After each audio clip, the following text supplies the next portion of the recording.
Yorana Lefenua, à l'occasion du Salon du Livre qui se déroulera du 17 au 20 octobre 2024 à la Maison de la Culture, l'association Litera Maori met en valeur le recueil de poèmes de Valérie Murat. Yorana Valérie. Yorana Vav. Alors, présente-toi, qui es-tu? Alors, je suis Valérie Murat, Teha'ai, et j'ai grandi à Reatea jusqu'à l'âge de 16 ans et j'ai eu la fin de ma scolarité au lycée Gauguin. Et donc, ce que je peux dire, c'est que j'ai appris le français à l'école, puisque mes grands-parents Fa'amo, qui m'ont élevée, ne m'ont parlé qu'en tahitien depuis que je suis née. Ensuite, après mon bac littéraire, je suis devenue professeure des écoles à l'école normale. Et en même temps, j'étais formatrice pour le premier degré. En 2006, j'ai obtenu mon CAPES de tahitien en concours externe. Depuis, j'ai enseigné dans différents établissements. Et cette année, je suis au collège Henri Hiro de Fa'a, que j'aime énormément. Et enfin, en 2023, j'ai tenté l'agrégation de tahitien, intitulée plutôt Langue de France option tahitien, et je l'ai obtenue. Bravo, félicitations. Voilà, merci.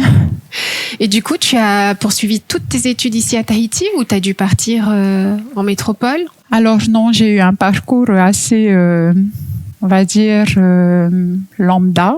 Voilà. J'ai fini la scolarité dans le second degré au lycée Paul Gauguin et j'ai tout de suite passé le concours à l'école normale. Super. J'étais donc PE.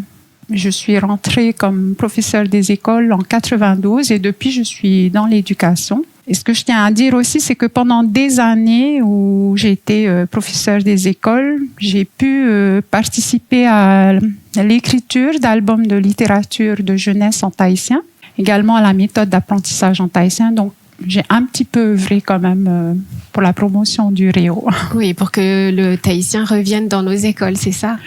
Oui, qu'il soit mis en valeur et qu'il soit utilisé surtout. Et d'ailleurs, donc, ça fait combien d'heures de Réo Tahiti ont les primaires, par exemple? Ça commence en maternelle, comment ça se passe? Alors, dans le premier degré, il y a eu des évolutions. Là, on a pas simplement un enseignement du tahitien, mais on va aussi vers ce qu'on appelle une immersion en langue tahitienne pour que les élèves soient exposés le plus longtemps possible au tahitien. La seule difficulté, c'est que quand on passe au collège, en 6e, on revient à une heure de tahitien. Oui. C'est vraiment très maigre.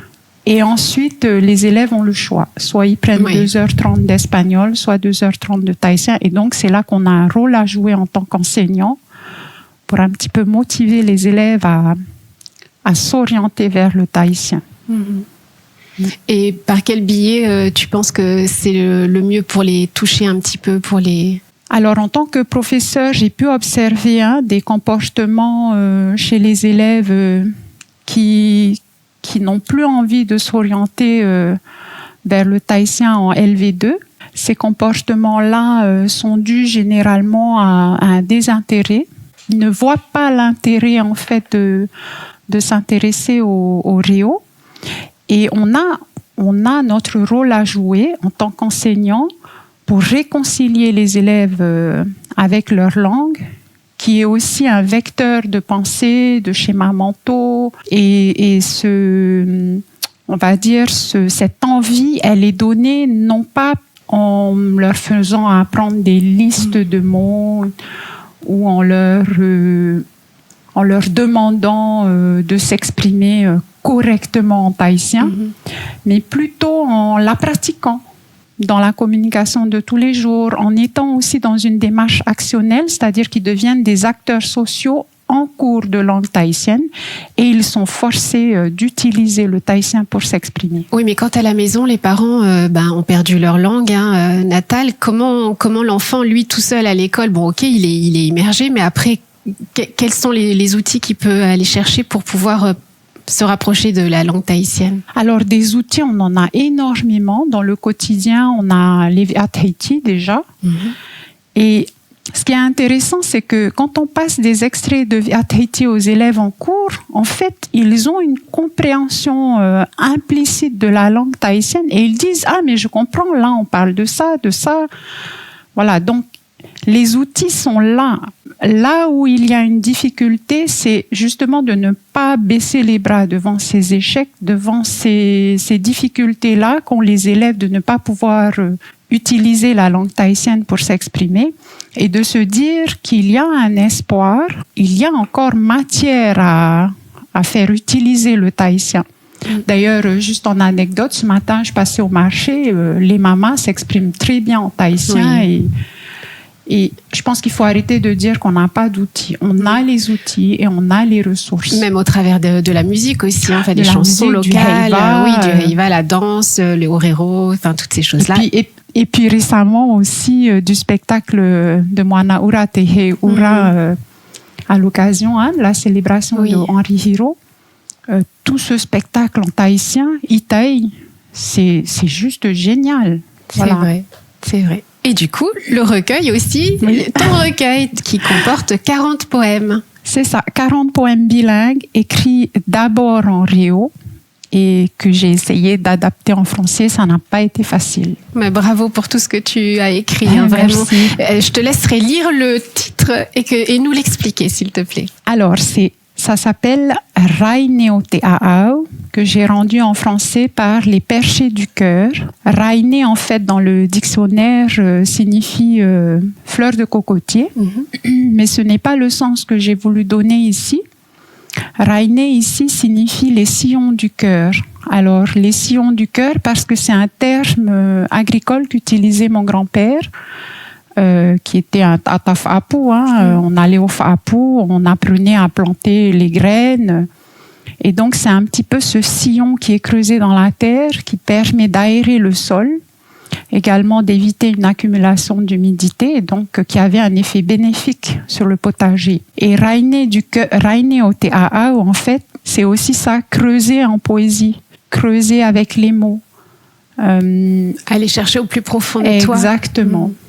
Te Aau, ce sont les entrailles, c'est le cœur, mais utilisé de manière symbolique pour signifier un petit peu les émotions, les sentiments, ce qu'on est véritablement à l'intérieur de nous-mêmes en tant qu'être humain. Les mémoires. Exactement. Les mémoires. Et le vécu. Les expériences aussi qu'on garde à l'intérieur de soi. Et l'avoir écrit, c'est un petit peu comme se dévoiler aussi, dévoiler ce qu'on est de manière authentique. Je trouve ça super courageux de ta part. Vraiment, c'est gentil, merci. Il a fallu du courage. Donc, ces 40 poèmes, tu les as écrits tous de la même façon? Comment tu as orchestré un peu ton travail? Alors, peut-être que la meilleure façon d'en parler, c'est de citer quelques poèmes. Donc, on a par exemple Pap Ei Fetui, écrit nocturne. Celui-là, je l'ai intitulé Pap Ei Fetui parce que il est véritablement sorti à minuit. Ok, super. Voilà, à minuit, je me suis réveillée et j'ai voulu mettre par écrit ce qui me traversait un petit peu à ce moment-là. Ça fait penser un peu aux écritures automatiques, tu sais, quand on dit qu'on se réveille le soir ou on doit garder un carnet à côté de soi et puis tac, écrire tout ce qui nous passe par la tête. Exactement. C'est comment, en fait, je compare un petit peu l'inspiration je la personnifie un peu dans le sens où j'entre dans une chambre et cette inspiration va m'habiller, va m'apprêter et je suis un peu sous son contrôle. Et donc, j'ai intitulé justement ce poème Pap Ei Fetui, écrit nocturne, pour montrer un petit peu la démarche qui s'inscrit dans cette écriture. Donc ça, c'est une chose. Tu demandais comment je procédais. Donc ça, c'est un procédé. Mais par exemple, pour le poème sur la rosée, là, j'ai vraiment effectué un travail très long. D'abord, pour trouver le titre, j'ai trouvé Te Roimata o Te Whenua, très très beau, très évocateur. Oui. D'accord, excuse-moi. Et donc, tu trouves d'abord le titre et après tu écris, ou tu écris et après tu trouves le titre pour ce travail-là, par exemple? Il n'y a pas de technique prédéfinie. D'accord. D'écriture. C'est-à-dire que parfois, j'ai le texte en tête, j'ai envie de poser ce texte par écrit. Et je trouve que le titre vient bien s'adosser au texte. Parfois, c'est le titre qui va conditionner l'écriture du texte, du poème. Dans le cas de Te roi mata o te whenua, j'ai trouvé que la rosée, en l'observant, était un petit peu comme des larmes posées sur la végétation. Et donc, je suis partie du titre. Voilà. Ok, c'est poétique. Ouais, c'est très poétique. Voilà, donc, il n'y a pas véritablement de démarche à donner. C'est beaucoup aussi avec ma sensibilité, beaucoup d'authenticité et de sincérité aussi. J'ai essayé d'être au plus près de la sincérité lorsque je pose les mots par écrit. Et celui-ci, il t'a fallu donc 1 mois pour l'écrire, c'est ça, hein? J'ai mis 1 mois pour l'écrire. Tous les jours, tu t'imitais plusieurs fois par jour ou juste une fois et puis plusieurs fois par jour, parfois. Parfois, je le mettais un peu de côté. Et parfois, je faisais ce qu'on appelle des palimpsestes, c'est-à-dire que j'écrivais, j'effaçais, j'effaçais. Je me disais, je ne vais jamais pouvoir le finir. Et je me suis énormément documentée sur la rosée, le point de rosée, ce que c'était. Et plus je me documentais et plus j'étais touchée finalement par ce phénomène atmosphérique. Et les idées me sont venues au fur et à mesure. Et je pense qu'il faut vraiment cette sensibilité au monde extérieur, cette observation aussi de ce qui nous entoure. Parfois, on court, on est dans le matériel. Et on oublie de s'arrêter, de se poser et d'observer ce qui nous entoure. Et c'est vraiment ce que j'ai voulu rendre dans ce poème. Mais c'est beau parce que c'est pas si facile que ça de transmettre des émotions, c'est-à-dire de passer par l'inspiration. Après, il y a notre mental qui doit être là pour pouvoir écrire, enfin formuler trouver les bons mots. Tout à fait. En plus, tu n'écris qu'en tahitien. Ah oui, voilà. Là pour le coup, je n'ai écrit qu'en tahitien. Ça n'a pas été facile parce que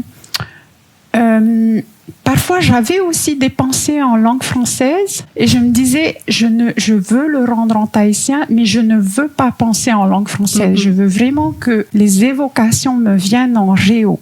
Et donc, Te roi mata o te whenua, je l'ai vraiment pensé en tahitien, c'est-à-dire que je voyais une larme couler, mais en tahitien.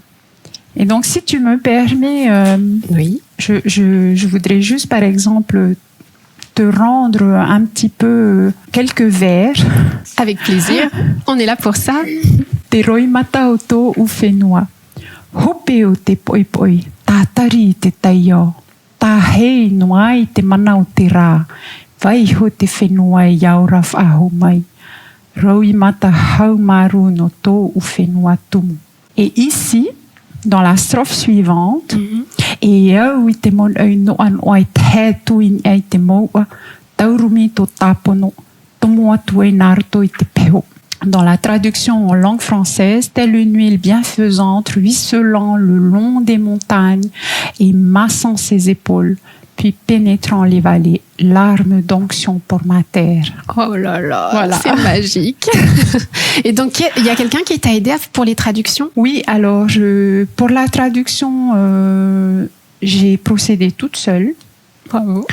Sauf que je me suis rendu compte qu'en rendant le texte en français, je trahissais un petit peu... oui. Voilà. Dans la traduction, c'est ça. Hein. Traduire, c'est trahir. Donc forcément, on va écorcher un petit peu la pensée de ce qui a été écrit en tahitien. Et donc, je me suis rendu compte que c'était très plat en français, d'une part. Deuxièmement, je me suis dit, si je mets un texte en français qui correspond au tahitien, il faudrait qu'il puisse être utilisé aussi tel quel. C'est-à-dire que peut-être, ça peut-être un peu ambitieux de ma part, mais si des professeurs de lettres s'intéressaient au texte en français, il fallait qu'il soit utilisable aussi. Et donc, j'ai fait relire les textes en français par différentes personnes. Voilà. Super. Je suis épatée. Ah, merci, c'est gentil.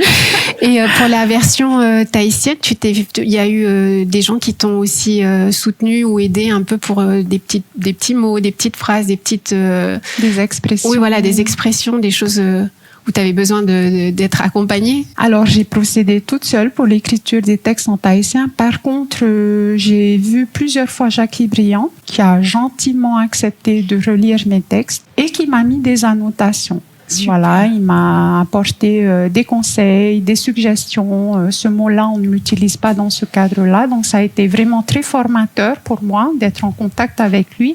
Et c'est d'ailleurs lui qui a rédigé la préface de mon ouvrage. Magnifique. Voilà. C'est un honneur. Oui. Dans le communiqué de presse qui est paru là sur l'association Litera Maori, j'ai vu qu'il y avait écrit les rumeurs et les imperfections du Harutai Mareva. C'est quoi exactement? Le Harutai Mareva, c'est un terme que Jackie Briand a beaucoup utilisé. Haru, c'est la forêt, hein. Tai, c'est tout ce qui concerne le lagon, l'océan, la plage. Et Reva, c'est tout ce qui concerne les sphères célestes. Voilà, le ciel, les astres, etc. D'accord. Et c'est un thème que j'ai énormément creusé, pour le coup. On parle de Sion, Harutai Mareva, parce que j'ai vraiment voulu rendre hommage à tout ce qui nous entoure. Et la nature fait partie de notre existence. On ne peut pas l'ignorer. Merveille et imperfection, il y a une opposition, mais également c'est complètement complémentaire. Merveille parce qu'on ne peut pas ne pas s'émerveiller devant la majesté d'une baleine qui passe dans un lagon. On ne peut pas ne pas s'extasier devant la rosée, devant un arbre. Devant une jolie fleur aux mille couleurs. Exactement. Ici, on a cette chance. Et j'ai justement un poème sur l'arbre aussi qui est tout simple, mais qui est très évocateur. Et du coup, qui parle des racines, certainement. Exactement. Okay. Tu vois, sans l'avoir lu, je devine. Ok. Et donc, il est également illustré, ton recueil. Oui. Alors, je profite de l'occasion pour parler justement de Tokainua de Vatine, qui est le fils de Flora de Vatine, qui a gentiment accepté d'illustrer mes textes, mes poèmes. Et il y a vraiment eu un lien invisible qui s'est formé, hein, parce que je ne le connaissais pas. Je lui ai envoyé mes textes. Et quand il m'a envoyé les illustrations, j'ai été surprise, mais à la fois très intéressée par son interprétation qu'il a donnée à mes textes. J'ai vu qu'en fait, c'est quelqu'un qui a lui aussi creusé des sillons pour rendre son interprétation. Et donc, quand j'ai vu, par exemple, l'illustration de la baleine, je me suis dit, mais c'est exactement ce que je voulais qu'il illustre, en fait. Et donc, je profite de l'occasion, là, qui m'est donnée de le remercier en public. D'accord. Quand on voit donc ton ouvrage, on s'aperçoit qu'à la dernière page, il y a un QR code. Peux-tu nous expliquer ce que c'est? Alors en fait, c'est tout simple. Avec le téléphone, on peut scanner ce QR code qui donne accès à la lecture de mes textes. Donc ce ne sont pas simplement des textes qui sont donnés à lire, mais aussi à entendre, à être écoutés. J'ai voulu aussi montrer que ce n'est pas simplement une langue qui se lit, mais aussi qui s'entend. Et la poésie, elle existe en langue tahitienne. Elle est perceptible dans son effet rythmique, dans sa musicalité. Et on le sent sans qu'il y ait forcément acharnement sur les mots. Voilà. Et donc cette lecture permet aussi de se plonger dans l'ambiance de chaque poème. Magnifique. Donc on peut te retrouver au Salon du Livre du 17 au 20 octobre. Tu y seras tous les jours? Oui, alors le jeudi de 15h à 16h, jeudi 17 octobre, j'aurai donc une séance dédicace. J'en ai d'autres encore. Le samedi et dimanche, j'y serai pour une animation d'atelier, mais également pour des séances de dédicace aussi au stand de Litera Maori. D'accord. Quel atelier tu vas animer? Alors, c'est en rapport avec le thème du Salon du Livre, hein, Te Mautoa, Te Mauaito. Et nous sommes 2 membres de l'association à tenir 2 ateliers destinés aux scolaires, à tout public. Ce sont des ateliers qui vont permettre un peu... les Polynésiens sont assez familiarisés avec les héros polynésiens, mais peut-être de jouer un peu, d'approfondir un peu ses connaissances sur les héros polynésiens. D'accord. Est-ce que tu veux nous parler un tout petit peu de l'association Litera Maori? Tu y participes depuis combien de temps? Alors, ça fait 1 an que je suis membre. Et lorsque je me suis inscrite, ça tombait bien, on tenait notre AG. Ok. Et donc, j'ai pu rencontrer tous les membres. C'est vraiment une association très courageuse, qui œuvrent justement pour la promotion du bilinguisme, parce que ce sont des auteurs qui écrivent en langue française, en langue tahitienne, mais qui sont autochtones. Voilà.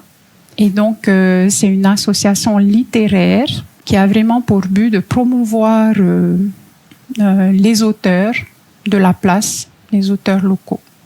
Très bien. Qu'est-ce qu'on peut te souhaiter par rapport à ce joli recueil? Alors, j'espère qu'il va plaire ou déplaire, peu importe. Oui, du moment d'avoir une critique, on le prend toujours positivement pour avancer. Le lectorat va certainement réagir et dire ce qui plaît, ce qui ne plaît pas. On s'attend, et on a cette opportunité de montrer une forme d'humilité, puisqu'on accepte de se découvrir un petit peu. Donc, on va accepter aussi que les personnes réagissent par rapport à ce qu'on veut montrer. Et j'espère simplement que ces poèmes vont vraiment faire résonance aussi bien chez le Polynésien qui maîtrise la langue que chez le Polynésien qui ne maîtrise pas la langue tahitienne. Voilà, que ce recueil fasse résonance, que ces poèmes apportent du bonheur, de la joie, mais aussi de l'introspection. Oui, et peut-être aussi des interrogations sur des problèmes de société, parce que je parle dans ce poème aussi de problèmes qui existent dans la famille, avec le poème Noteaha, pourquoi. Également consolation, Omihi Tetamauto ou Opu. Donc c'est une maman qui parle de son enfant. On a aussi Man Ampethei, qui est préjugé. Donc, c'est un recueil aussi qui questionne, voilà, et qui n'apporte pas forcément de solution, mais qui questionne sur qui on est, sur l'être humain. La société actuelle. Exactement. Écoute, merci beaucoup Valérie. Merci du fond du cœur. Tu m'as donné très envie de découvrir la langue tahitienne que je connais malheureusement pas suffisamment à mon goût. Merci beaucoup. Merci à toi. Nana.